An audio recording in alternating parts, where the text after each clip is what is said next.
Welcome to flavour full time. இன்றைக்கி flavour full டைமில் அதிரசம் செய்ய போகிறோங்க. இது ரொம்ப ஈஸியாகவே செஞ்சிடலாங்க. நிறையா பேர் அதிரசம் செய்கிறது கஷ்டம்னு நினைப்பீங்க. இந்த வீடியோவை நீங்கள் ஃபுல்லாக ஸ்கிப் பண்ணாமல் பாருங்கள். கரெக்டாக ஸ்டெப் பை ஸ்டெப் நீங்கள் பார்த்தானாக்க நல்லா இந்த மாதிரியே நீங்கள் செஞ்சிடலாம். அதனால் இந்த வீடியோவை ஃபுல்லாக பாருங்கள். அதுக்கு நான் இந்த மாதிரி குண்டு பச்சரிசி நீங்கள் வாங்கிக்கோங்க. கிடைக்கலனாக்கா மாவு பச்சரிசி வாங்கிக்கோங்க. இதுவும் மாவு பச்சரிசி தாங்க. ஆனால் நீங்கள் குண்டரிசி இல்லைன்னாலும் மாவு பச்சரிசின்னு சொல்லி கேட்டு வாங்கிக்கோங்க. நான் 4 டம்ளர் இந்த பச்சரிசி எடுத்துக்கிட்டேன். இதை நல்லா கழுவிட்டு ஊற வச்சுக்கோங்க. ஊற வச்சுட்டு கழுவாமல் ஃபஸ்ட்டு நீங்கள் ஒரு 4-5 நாட்டு நல்லா கழுவிட்டு ஒரு 2 மணி நேரம் ஊற வச்சுருங்க. நல்லா ஒரு 2 மணி நேரமாவது கண்டிப்பாக ஊறணுங்க. ஊறின பிறகு இந்த தண்ணியை எல்லாம் நல்லா வடிகட்டிடுங்க. ஒரு 5 நிமிஷத்துக்கு நல்லா வடிஞ்ச பிறகு இந்த மாதிரி ஒரு வெள்ளை துணியில் போட்டு நல்லா ஒட்டுக்கா போடாமல் கொஞ்சம் தூரமாக போட்டு நல்லா பரப்பி வச்சு ஒரு 10லேருந்து ஒரு 15 நிமிஷம் வரைக்கும் ஆற விடுங்க. இப்போ நம்ம கையில் தொட்டேன்னு வச்சுக்கோங்க, தண்ணியாக ஈரமாகவே தெரியும். பார்த்திங்களா இப்படி இருக்குது. ஒரு 10-15 நிமிஷம் கழித்து ஃபேனில் ஆறின பிறகு கையில் தண்ணி ஒட்டவே இல்லை பாருங்கள், இப்படி இருக்கணும். இப்போ 4 டம்ளர் அரிசிங்கிறதுனால மிக்ஸி ஜார்லேயே போட்டு அரைச்சிக்கலாம். கொஞ்சம் கொஞ்சமாக போட்டு அரைச்சிக்கோங்க. ஒரு 3-4 வாட்டி போட்டு அரைச்சிக்கோங்க. நிறையானாக்கா மிஷினில் அரைச்சி வாங்கிட்டு வரலாம். கொஞ்சங்கிறதுனால நான் மிக்சியிலே போட்டுக்கிறேன். நைஸ் ஜல்லடை இருக்குது பாருங்கள், அதில் போட்டு நல்லா ஜல்லிச்சுக்கோங்க. திரும்பவும் திப்பியாக இருந்தால் அதையும் போட்டு நல்லா அரைச்சி இந்த மாதிரி ஒரு பிளேட்டில் போட்டு இல்லை ஒரு பாத்திரத்தில் போட்டு நல்லா மாவை இப்படி அமுத்தி வச்சுருங்க. இல்லைனாக்கா அந்த ஈரப்பதம் நம்ம பாகு செய்கிறதுக்குள்ளே ஈரப்பதம் போயிடும். அதனால் இப்படி கையால் செஞ்சுக்கோங்க. இப்போ வெல்லம் பாருங்கள், 3/4 கிலோ வெல்லம் எடுத்திருக்கேன். இதை ஃபஸ்ட்டு கரைச்சிக்கலாம். கொஞ்சமாக தண்ணி விட்டு கரைச்சிக்கலாங்க. கரைச்சிட்டு அப்புறமா தான் வடிகட்டிட்டு நம்ம பாகு காய்ச்ச போகிறோம். அதனால் ஒரு 1/2 டம்ளர்லேருந்து 3/4 டம்ளர் வரைக்கும் தண்ணி விட்டால் போதும். இது நல்லா கரையட்டுங்க. வெல்லம் ஃபுல்லாக கரையட்டுங்க. 1 கிலோ நீங்கள் பச்சரிசி வாங்கினீங்கன்னா 3/4 கிலோ வெல்லங்க. இப்போது 4 டம்ளர் அரிசி நான் எடுத்திருக்கேன். அதுக்கு 3 கப்பு வெல்லம் எடுத்திருக்கேன். நல்லா கரைஞ்சிருச்சு. இப்போ கொஞ்சம் நேரம் விட்டுட்டு அதை நல்லா அப்படி வடிகட்டிக்கலாம். எந்த பாத்திரத்தில் நம்ம அந்த மாவை போட்டு அதிரசத்துக்கு கிளற போகிறோமோ அதுலேயே ஊற்றிக்கோங்க. ஊற்றிட்டு அடுப்பில் வச்சுருங்க. நல்லா பாகுப்பதம் வர்ற வரைக்கும் இருக்கட்டுங்க. இப்போது சுக்குத்தூளும் ஏலக்காய் தூளும் ஒவ்வொரு டீஸ்பூன் போட்டுக்கிட்டேன். நடுவில் கிண்டி விடுங்க. அப்படியே விட்டுடாமல்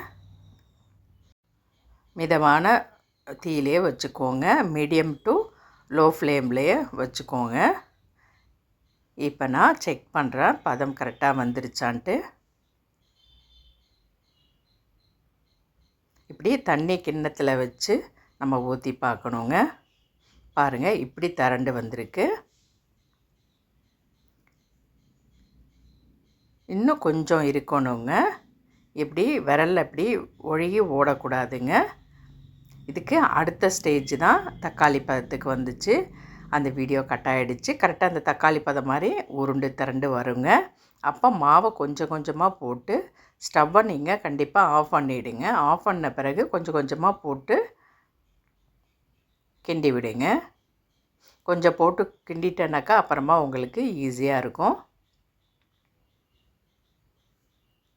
தக்காளி பதம் வந்து கொஞ்சம் உருண்டையாக கையில் அப்படியே ஒழுகிச்சு பாருங்கள். நான் தண்ணியில் எடுத்து வைக்கும்போது அப்படியே உருண்டையாக உங்களுக்கு வருங்க.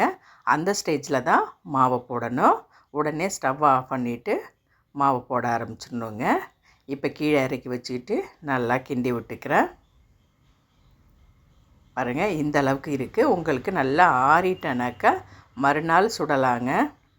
ஆறிட்டனாக்கா உங்களுக்கு மாவு நல்லா கெட்டியாகிடும். இப்போ மேலே ட்ரை ஆகாமல் இருக்கிறதுக்காக 1 ஸ்பூன் நெய் விட்டுக்கோங்க. நெய் விட்டு சுற்றி இப்படி பரப்பி விட்டுக்கலாம். இதை நாளைக்கு செஞ்சிடலாங்க. நாளைக்கு செஞ்சிடலாம், மறுநாள் செஞ்சிடலாம். அன்றைக்கே செய்கிறத விட மறுநாளுக்கு 2 நாள் கழித்து செய்யும்போது ரொம்ப நல்லாவே அதிரசம் வருங்க. இப்போ வாழை இலை இல்லைனாக்கா ஒரு எண்ணெய் கவரு அதில் நீங்கள் இந்த மாதிரி உங்களுக்கு எந்த அளவுக்கு சைஸ் வேணுமோ அந்த அளவுக்கு செஞ்சுக்கோங்க. எண்ணெயை நல்லா தடவிட்டு விரலை பாருங்களேன், அந்த விரலை இந்த மாதிரி வச்சு நீங்கள் போது ஈவனாக வரும், ரவுண்டாகவும் வருங்க. இப்போ ஒவ்வொன்றா போட்டு எடுங்க. வேகமாகவே உங்களுக்கு குக் ஆகிடும். அதனால் நீங்கள் ஒன்றொன்னா போட்டு எடுங்க. நல்லா உப்பி வருது பாருங்கள். ஸ்டவ்வை வந்து நீங்கள் மீடியம் ஃப்ளேம்லேயே வச்சுக்கோங்க. ரொம்ப ஹையில் வைக்காதீங்க. ஹையில் வச்சா மேலே ஃபுல்லாக கருகிடும், உள்ளே வேகாமல் இருக்கும். அதனால் பொறுமையாக அப்படியே வேக விட்டு எடுங்க. 2 சைட்லையும் இப்படி நல்லா ப்ரௌன் கலர் ஆன பிறகு இன்னொரு கரண்டி எடுத்து மேலே இப்படி அமுக்கி அந்த எண்ணெயை எடுத்துருங்க. பார்த்திங்களா எந்த அளவுக்கு கலர்ஃபுல்லாக இருக்குன்ட்டு.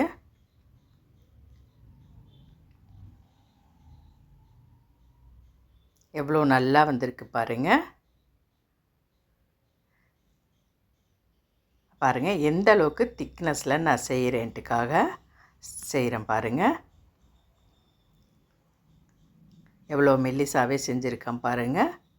இருந்தாலும் ரொம்பவே நல்லா வரும். ஒரு இது கூட நான் பெருசாக செஞ்சு உங்களுக்கு காமிக்கிறேன். கிட்டத்தட்ட என்னோடய உள்ளங்கையை விட பெருசாகவே செஞ்சுருக்கேன். நம்ம விருப்பந்தாங்க, பெருசாகவும் செஞ்சுக்கலாம், சின்னதாகவும் செஞ்சுக்கலாம்.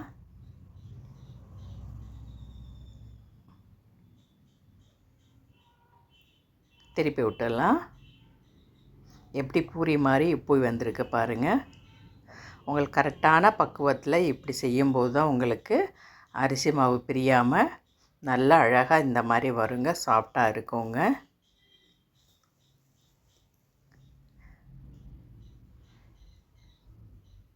இப்படி வரணுங்க. கரெக்டான இதை செய்யும்போது உங்களுக்கு பாகுபதம் கொஞ்சம் கூட மாறாதுங்க. அதிரசமும் பிரியவும் பிரியாது. நான் வீடியோவில் செஞ்ச மாதிரி நீங்களும் கண்டிப்பாக நீங்கள் செஞ்சு பாருங்கள். பாருங்கள் அந்த கரண்டியை விட பெருசாகவே இருக்குது அதிரசம். அந்த அளவுக்கு நான் மெல்லிசாக செஞ்சுருக்கேன் பாருங்கள். எவ்வளோ கலர்ஃபுல்லாக இருக்குது பாருங்கள். வெல்லமும் நீங்கள் வாங்கும்போது பாகு வெல்லன்னு சொல்லி கேட்டு வாங்கிக்கோங்க. இப்போ எல்லாமே செஞ்சு எடுத்து வச்சிட்டேன் பாருங்கள். எப்படி ஒன்று சொன்னாப்பில் எப்படி வந்திருக்கு பாருங்கள். கண்டிப்பாக நீங்களும் இதை ட்ரை பண்ணி பாருங்கள் இந்த மாதிரி செஞ்சு. இப்போ நான் ஒன்று பிச்சு காமிக்கிறேன் பாருங்கள். எப்படி இருக்கு பாருங்கள். உள்ளே நல்லா வெந்து அவ்வளோ சாஃப்டாக இருக்கும் பாருங்கள்.